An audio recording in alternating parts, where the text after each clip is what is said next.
ATM card അല്ലെങ്കിൽ debit card പോലെ തന്നെ ഒരു പ്ലാസ്റ്റിക് കാർഡാണ് ക്രെഡിറ്റ് കാർഡ്. ATM കാർഡ് നമുക്ക് തരുന്ന ഒരു ഫെസിലിറ്റി എന്താണ്? നമുക്ക് ബാങ്കിൽ പോകാതെ തന്നെ നമുക്ക് പൈസ വിഡ്രോ ചെയ്യാനായിട്ട് പറ്റും. പക്ഷേ അതിനകത്തൊരു കണ്ടീഷൻ എന്താണെന്ന് വെച്ച് കഴിഞ്ഞാൽ നമ്മുടെ അക്കൗണ്ടിൽ ആ പറയുന്ന എമൗണ്ട് ഉണ്ടാവണം. ക്രെഡിറ്റ് കാർഡിൻ്റെ കാര്യത്തിൽ അക്കൗണ്ടിൽ പൈസ ഉണ്ടാവണം എന്നുള്ളൊരു കാര്യമില്ല. അതൊരു ടൈപ്പ് ഓഫ് ലോണാണ്. നമ്മൾ സാധാരണ ഒരു ATM പോയി നമുക്ക് പൈസ വലിക്കുന്ന പോലെ ക്രെഡിറ്റ് കാർഡ് വഴിയും നമുക്ക് ATM നിന്ന് പൈസ പിൻവലിക്കാൻ പറ്റും. നമ്മളൊരു ഡെബിറ്റ് കാർഡ് ഉപയോഗിച്ച് സാധനങ്ങൾ നമ്മൾ ഓൺലൈനിലോ ഓഫ്ലൈനോ ആയിട്ട് പർച്ചേസ് ചെയ്യുന്ന പോലെ തന്നെ ഒരു ക്രെഡിറ്റ് കാർഡിൽ നമുക്ക് ഓൺലൈനായിട്ടോ ഓഫ്ലൈനായിട്ടോ സാധനങ്ങൾ പർച്ചേസ് ചെയ്യാൻ പറ്റും. പക്ഷേ ഇതിനകത്തുള്ള വ്യത്യാസം എന്താണെന്ന് വെച്ച് കഴിഞ്ഞാൽ ഒരു ഡെബിറ്റ് കാർഡ് അല്ലെങ്കിൽ ATM കാർഡൊക്കെ ആകുന്ന നേരത്ത് നമ്മുടെ അക്കൗണ്ടിൽ പൈസ ഉണ്ടാവണം. ക്രെഡിറ്റ് കാർഡ് ആകുന്ന നേരത്ത് നമുക്ക് ബാങ്ക് അനുവദിച്ചിരിക്കുന്ന ഒരു ലോൺ എമൗണ്ടിൽ നിന്നാണ് നമ്മൾ ഈ പർച്ചേസും ATM വിഡ്രോവലും ഒക്കെ ചെയ്യുന്നത്. ക്രെഡിറ്റ് കാർഡിൻ്റെ ബില്ല് വരുന്ന 30 ദിവസം കൂടാൻ നേരത്താണ്. പിന്നീട് അടയ്ക്കാനായിട്ട് നമുക്കൊരു 15 മുതൽ 20 ദിവസം വരെ നമുക്ക് സാവകാശം കിട്ടും. അതായത് ടോട്ടൽ 45 മുതൽ 50 ദിവസം വരെയുള്ള ഈ കാലഘട്ടത്തിൽ നമുക്ക് യാതൊരു വിധത്തിലുള്ള ഇൻട്രസ്റ്റും ബാങ്ക് ചാർജ് ചെയ്യുന്നതല്ല. എന്നാൽ ഈ 50 ദിവസത്തിന് ശേഷം ഹെവി ഇൻട്രസ്റ്റാണ്. അതായത് വർഷത്തിലാണെന്നുണ്ടെങ്കിൽ 36 മുതൽ 42% വരെ ഇൻട്രസ്റ്റാണ് അവർ പറയുന്നത്. ക്രെഡിറ്റ് കാർഡിൻ്റെ ബില്ലെടുത്ത് നോക്കിക്കഴിഞ്ഞാൽ 2 ബിൽ എമൗണ്ട് കാണും. ടോട്ടൽ ഡ്യൂ എമൗണ്ടും കാണും, മിനിമം ഡ്യൂ എമൗണ്ടും കാണും. ഈ മിനിമം ഡ്യൂ എമൗണ്ട് എന്ന് പറഞ്ഞു കഴിഞ്ഞാൽ ആ എമൗണ്ട് അടച്ചു കഴിഞ്ഞാൽ നമുക്ക് ക്രെഡിറ്റ് കാർഡിൻ്റെ ഫെസിലിറ്റി നമുക്ക് മുന്നോട്ട് നമുക്ക് യൂസ് ചെയ്യാനായിട്ട് പറ്റും. അതായത് ക്രെഡിറ്റ് കാർഡ് കട്ടാവില്ല എന്ന് മാത്രം. എന്നാൽ ആ എമൗണ്ട് അതിൻ്റെ ബാക്കിയുള്ള എമൗണ്ട് നമുക്ക് ഇൻട്രസ്റ്റ് കൊടുക്കേണ്ടി വരും. ടോട്ടൽ ഡ്യൂ എമൗണ്ട് അടയ്ക്കുകയാണെന്നുണ്ടെങ്കിൽ നമുക്ക് യാതൊരു വിധത്തിലുള്ള ഇൻട്രസ്റ്റും നമുക്ക് കൊടുക്കേണ്ടി വരത്തില്ല. അതായത് ഈ 50 ദിവസത്തിനകത്ത് അടയ്ക്കുകയാണെന്നുണ്ടെങ്കിൽ യാതൊരു തരത്തിലുള്ള ഇൻട്രസ്റ്റും നമുക്ക് നമ്മുടെ അടുത്ത് ചാർജ് ചെയ്യത്തില്ല. ക്രെഡിറ്റ് കാർഡിൻ്റെ ഏറ്റവും വലിയ ബെനിഫിറ്റ് എന്ന് പറയുന്നത് 45 മുതൽ 50 ദിവസം വരെ നമുക്ക് കിട്ടിയേക്കാവുന്ന ഒരു ഇൻട്രസ്റ്റ് ഫ്രീ ആയിട്ടുള്ള ഒരു ക്രെഡിറ്റാണ്. നമുക്ക് അത്രയും ദിവസം യാതൊരു തരത്തിലുള്ള ഇൻട്രസ്റ്റ് നമ്മുടെ മേലിൽ ബാങ്ക് ഈടാക്കുന്നതല്ല.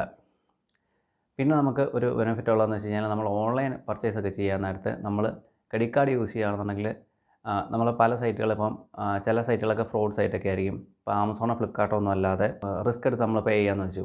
അന്നേരത്തേക്ക് നമ്മൾ പലപ്പോഴും ഡെബിറ്റ് കാർഡ് ഉപയോഗിക്കുന്നതിന് പകരം ക്രെഡിറ്റ് കാർഡ് ഉപയോഗിക്കുന്നതാണ് നല്ലത്. കാര്യം എന്താണെന്ന് വെച്ചാൽ ഡെബിറ്റ് കാർഡ് ഉപയോഗിക്കാൻ നേരത്ത് നമുക്ക് അക്കൗണ്ടിലുള്ള ഫുൾ പൈസയും ചിലപ്പോൾ അവർ എടുത്തുനിന്നിരിക്കും. അതേ സ്ഥാനത്ത് ക്രെഡിറ്റ് കാർഡാണെന്നുണ്ടെങ്കിൽ നമ്മുടെ ക്രെഡിറ്റ് ലിമിറ്റ് വരെയേ ഉള്ളൂ നമുക്ക് നഷ്ടം സംഭവിച്ചാൽ തന്നെ പൈസ പോകത്തുള്ളൂ. അതിൽ കൂടുതൽ അവർക്ക് അതിനകത്തുനിന്ന് എടുക്കാനായിട്ട് പറ്റത്തില്ല. പിന്നെ നമുക്ക് ഉള്ളൊരു ബെനിഫിറ്റ് എന്ന് വെച്ച് കഴിഞ്ഞാൽ EMI ഓപ്ഷൻസൊക്കെ ക്രെഡിറ്റ് കാർഡിൻ്റെ EMI ഓപ്ഷൻസൊക്കെ ഇപ്പോൾ ആമസോണിൽ ഫ്ലിപ്കാർട്ടിലൊക്കെ കണ്ടില്ലേ, ക്രെഡിറ്റ് കാർഡ് EMI അവൈലബിൾ എന്നാണ് ഇത് കാണിച്ചേക്കുന്നത്. അങ്ങനെ ക്രെഡിറ്റ് കാർഡ് EMI നമുക്ക് കിട്ടാനുള്ള ഒരു ചാൻസ് ഉണ്ട്. അതേപോലെ തന്നെ ക്യാഷ് ഡിസ്കൗണ്ടുകൾ ഇതിൻ്റെ പേരിലുള്ള 10% discount on HDFC credit card എന്നൊക്കെ പറഞ്ഞിട്ട് കാണാറില്ല. നേരത്തേക്ക് അതേപോലെ ക്യാഷ് ഡിസ്കൗണ്ട്സൊക്കെ നമുക്ക് ഈ ക്രെഡിറ്റ് കാർഡിൽ നമുക്ക് അവൈലബിൾ ആണ്. ക്രെഡിറ്റ് കാർഡ് ഉപയോഗിക്കുകയാണെന്നുണ്ടെങ്കിൽ നമ്മുടെ ട്രാൻസാക്ഷൻസൊക്കെ നമുക്ക് കൃത്യമായിട്ട് ട്രാക്ക് ചെയ്യാനായിട്ട് പറ്റും. ചില സമയത്ത് നമുക്ക് ഡൗട്ട് തോന്നാറില്ലേ, സാലറി ഇത്രയും രൂപ കിട്ടി, ഇപ്പോൾ എവിടെയാണ് ഈ പൈസ പോയെന്ന് നമുക്കറിയത്തില്ല, അങ്ങനെയൊക്കെയുള്ള ഡൗട്ടുകളൊക്കെ. ക്രെഡിറ്റ് കാർഡ് ആണെന്നുണ്ടെങ്കിൽ നമുക്ക് അതിൻ്റെ ഒരു മാസാവസാനം ബില്ല് വരാൻ നേരത്ത് നമുക്കറിയാം. ആ ബില്ലിൽ ഡീറ്റെയിൽ ആയിട്ട് ചെയ്തിട്ടുണ്ടാവും. ഇന്ന സ്ഥലത്ത് നിങ്ങൾ എത്ര രൂപയ്ക്ക് പർച്ചേസ് ചെയ്തു, അങ്ങനെയുള്ള കാര്യങ്ങൾ ഇന്ന ഡേറ്റിലാണ് ചെയ്തതെന്നുള്ള കാര്യങ്ങളൊക്കെ കൃത്യമായിട്ട് കാണും. നേരത്തെ നമുക്ക് കൃത്യമായിട്ടൊരു ബില്ല് വരുന്നതുകൊണ്ട് തന്നെ നമുക്ക് എവിടേക്കാണ് എക്സ്പെൻസ് നമുക്ക് പോയെന്നുള്ള കാര്യം കൃത്യമായിട്ട് ട്രാക്ക് ചെയ്യാനായിട്ട് പറ്റും. പിന്നെ സിവിൽ സ്കോർ ബിൽഡ് ചെയ്യാനായിട്ടും സിവിൽ സ്കോർ പോകാനായിട്ടും ഏറ്റവും നല്ലൊരു സാധനമാണ് ക്രെഡിറ്റ് കാർഡ്.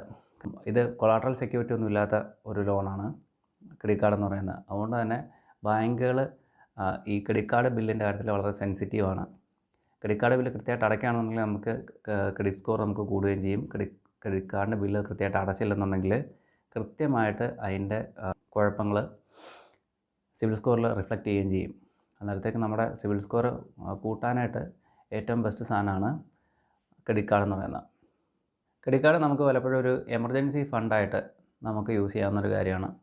ക്രെഡിറ്റ് കാർഡ് കഴിവതും ആവശ്യമില്ലാതെ അനാവശ്യമായിട്ട് പർച്ചേസുകൾ ചെയ്യുന്നതിന് പകരം നമുക്ക് ഒരു എമർജൻസി ഫണ്ടിൻ്റെ ഉപയോഗത്തിനോ ഇല്ലെന്നുണ്ടെങ്കിൽ നമുക്ക് അത്യാവശ്യം സ്ഥിരമായിട്ട് വരുന്ന പേയ്മെൻറ്റുകളുണ്ടല്ലോ, ഇപ്പം കറണ്ട് ബില്ല്, റെൻറ്റ്, അങ്ങനെയുള്ള കാര്യങ്ങളൊക്കെ ഉണ്ടല്ലോ, അതെല്ലാം കൃത്യമായിട്ട് അടയ്ക്കാനായിട്ട് ക്രെഡിറ്റ് കാർഡ് ഉപയോഗിക്കുകയാണെന്നുണ്ടെങ്കിൽ വളരെ നല്ലതാണ്. അതേ സ്ഥാനത്ത് ക്രെഡിറ്റ് കാർഡ് നമ്മൾ ഒരു ഷോപ്പിങ്ങിനൊക്കെ പോയിട്ട് ആവശ്യമില്ലാത്ത സാധനങ്ങൾ പർച്ചേസ് ചെയ്യുകയാണെന്നുണ്ടെങ്കിൽ മാത്രമാണ് ക്രെഡിറ്റ് കാർഡ് മോശമായിട്ട് നമുക്ക് വരുന്നത്. ബാങ്കിൽ നമ്മൾ ക്രെഡിറ്റ് കാർഡ് അപ്ലൈ ചെയ്യാൻ നേരത്തെ കുറച്ച് കാര്യങ്ങൾ നമ്മൾ ശ്രദ്ധിക്കണം. എല്ലാ ക്രെഡിറ്റ് കാർഡുകൾക്കും ആനുവൽ മെയിൻ്റനൻസ് ചാർജ് എന്ന് പറയുന്ന എമൗണ്ട് ഉണ്ട്. അത് എത്രയാണെന്ന് നമ്മൾ നോക്കണം. അത് ചിലപ്പോൾ ഈ പറയുന്ന പോലെ 1000 രൂപയായിരിക്കും, ചിലപ്പോൾ 3000 രൂപയായിരിക്കും. അന്നേരം ആനുവൽ മെയിൻ്റനൻസ് ചാർജൊക്കെ കുറവുള്ള ബാങ്കുകളിൽ നമ്മൾ ക്രെഡിറ്റ് കാർഡ് എടുക്കുന്നതായിരിക്കും നമുക്ക് നല്ലത്. അതേപോലെ തന്നെ ക്രെഡിറ്റ് കാർഡിൻ്റെ ഇൻട്രസ്റ്റ് റേറ്റ് എത്രയാണെന്നുള്ള കാര്യം ആദ്യം തന്നെ നമ്മൾ അന്വേഷിച്ചറിയുന്നത് വളരെ നല്ലതാണ്. അല്ലാന്നുണ്ടെങ്കിൽ ബില്ല് വന്ന് കഴിയാൻ നേരത്ത് ഭയങ്കര ഇൻട്രസ്റ്റ് റേറ്റ് ആണെന്നുണ്ടെങ്കിൽ വൺസ് സ്കിപ്പായാൽ ഭയങ്കര ഇൻട്രസ്റ്റ് റേറ്റ് ആണെന്നുണ്ടെങ്കിൽ നമുക്കത് പിന്നീടത് വളരെ ബുദ്ധിമുട്ടായിരിക്കും. അങ്ങനെ ആദ്യം തന്നെ ഇൻട്രസ്റ്റ് റേറ്റ് എത്രയാണെന്ന് നമ്മൾ അന്വേഷിച്ച് വെച്ചേക്കുക. പിന്നെ ലേറ്റ് ഫീസ് എത്രയാണെന്നുണ്ടെങ്കിൽ ലേറ്റ് ഫീസ് ഉണ്ടോ അതല്ലെങ്കിൽ എത്രയാണ് എന്നുള്ള കാര്യങ്ങൾ കൃത്യമായിട്ട് അറിയുക. പിന്നെ ടൈം പേയ്മെൻറ്റ് ഡ്യൂറേഷൻ നമുക്ക് നമുക്ക് ബില്ല് ജനറേറ്റ് ചെയ്ത് കഴിഞ്ഞാൽ വൺസ് ബില്ല് ജനറേറ്റ് ചെയ്ത് കഴിഞ്ഞാൽ എത്ര ദിവസം നമുക്ക് ബില്ല് അടയ്ക്കാനായിട്ട് കിട്ടും. സാധാരണ അത് 15-20 ദിവസത്തിന് അകത്താണ്. എന്നിരുന്നാൽ കൂടി എത്ര ദിവസത്തിനകത്താണ് നമ്മൾ ബില്ല് അടയ്ക്കേണ്ടതെന്നുള്ള കാര്യങ്ങളെല്ലാം നമ്മൾ ക്രെഡിറ്റ് കാർഡ് വൺസ് യൂസ് ചെയ്യുന്നതിനും മുമ്പ് തന്നെ അറിഞ്ഞിരിക്കണം.